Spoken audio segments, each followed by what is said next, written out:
Welcome to Knife Thoughts. This video is going to be on this knife, and this is the Great Eastern Cutlery Titty Cutlery number 22 Magnum in Redstone ESPL. And so this is from this run of number 22s from Great Eastern Cutlery here in 2024, and it is a run of knives that I think a lot of people are excited for because the number 22s had only been made one other time, and they were actually the smallest production regular Great Eastern Cutlery pattern. So there's something that, some people were really looking forward to. I will say it doesn't seem like they're selling out like ultra fast, at least the versions that have released so far. So it might be a good opportunity to get one if you're interested. And, it's always tough to get GEC knives, so this might be a good pattern to try for. But this number 22 pattern is a very small knife. That's the first thing that I think a lot of people notice, is that this is a really, really small knife. It was the shortest GEC pattern for a long time until they came out with the keychain knife. So you can see the keychain knife is shorter, but the 22 was the shortest for a long time, and is still a very, very small knife. So the previous run of 22s were actually two-bladed knives.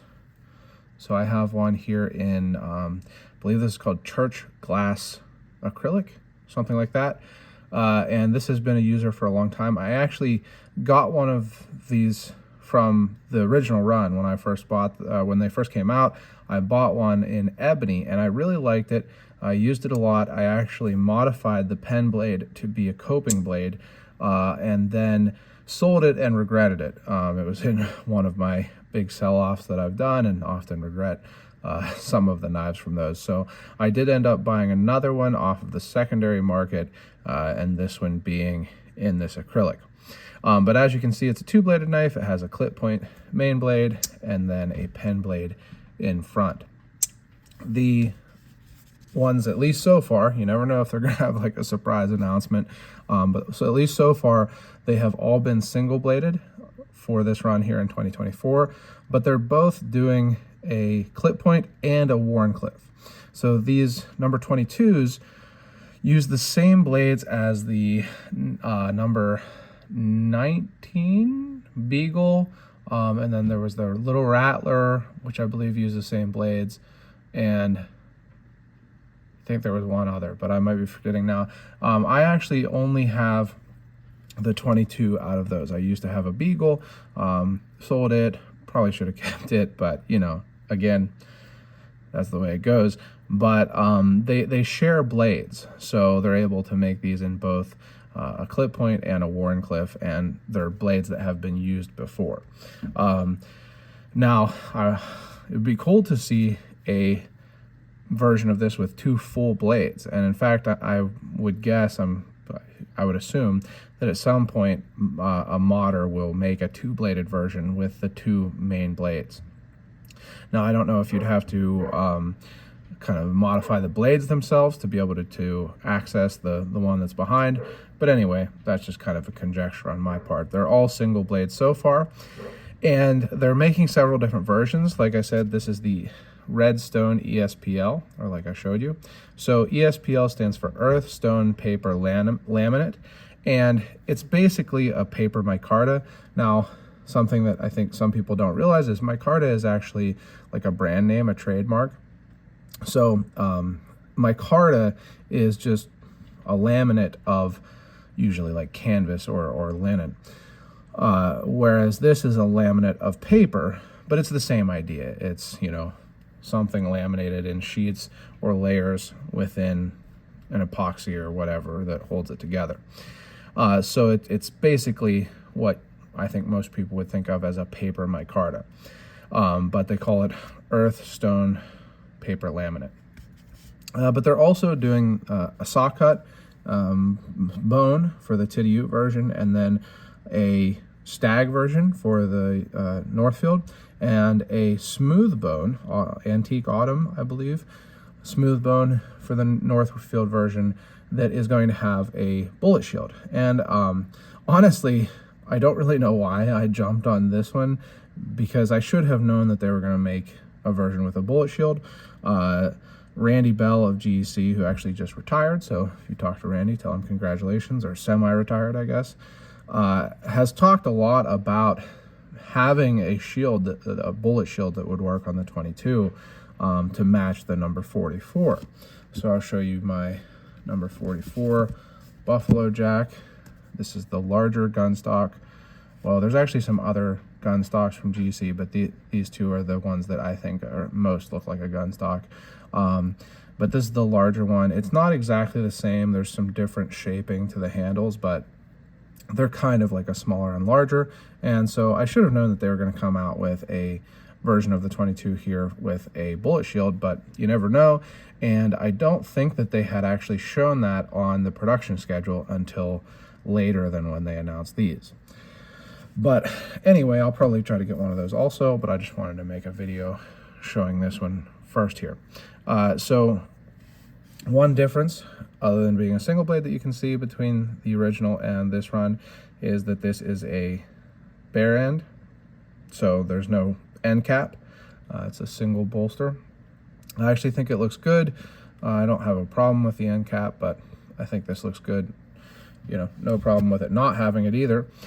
And I actually picked this between this and the saw cut bone because I prefer this shield.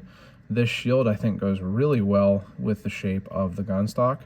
It's kind of a serpentine shield and it's pretty thin, slender, so being that it is such a small knife, I think it fits in well. Mine is really nicely made. No gaps on the back spring, as you can see. Really well fit between the covers and the bolsters, which is something, you know, I've talked about seeing on GECs, and the shield is fit really nicely also. And then you can pinch these, which I think is great being how small they are. You can pinch it, at least with this clip point. I haven't tried the Warncliffe, but you can pinch it, no blade play, and pretty cool looking little knife in my opinion. Now this is definitely a knife you could throw in your fifth pocket, your watch pocket. Heck, I think you could throw this in a wallet, in a lot of people's wallets. I know the wallet I carry is actually like an EDC pouch wallet, so I could definitely put this in it. But slightly off center towards the pow side here, but not touching, and no proud tip either, so I'm happy with that. And it doesn't seem like it has any blade wrap. So really a very nicely made little knife. And I got this one from Knife Ship Free, which you might be able to tell from it having this sticker on it. But a great price. I think it was like $108 or $109 or something like that. Some people have kind of poo-pooed at the price of these, being that they're so small. But one thing to remember is that the size of the knife has very little to do with the price. I mean, in fact, I think it probably is inverse. The smaller the knife, the more difficult it probably is to make, and therefore might be more expensive. It's not like the materials that go into a knife, and certainly a knife like this, where it's just $10.95 and basically micarta, are a huge portion. It's more the production and the time that goes into it and things like that. So I think it's a good price.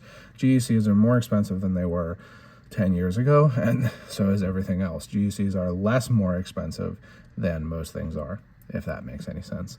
But I think this is a cool little knife. Like I said, I'm pretty sure I'm trying to get one of the smooth bone Northfields with the bullet shield, so I might make a video on it also, but I just wanted to show this one.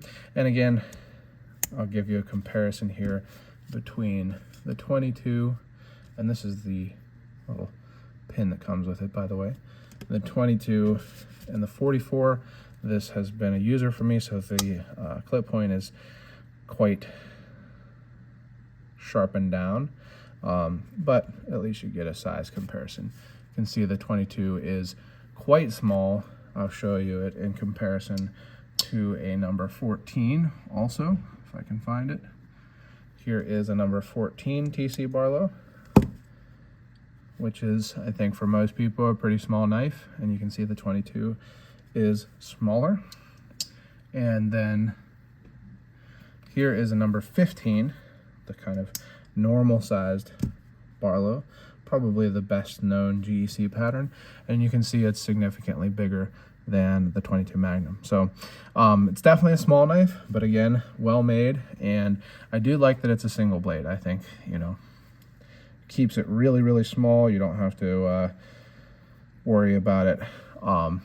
It's pretty thin, even for how short it is. And I think these are a nice knife. I'm looking forward to the Northfield version. So if you enjoyed this video, make sure you subscribe to the channel, click the bell, and select all so you know when I post new videos. Check out my website, knifethoughts.com, where I post articles on knives like this and knife-related topics. And make sure you subscribe to the email newsletter there. And last but not least, as always, don't forget to go out and do good.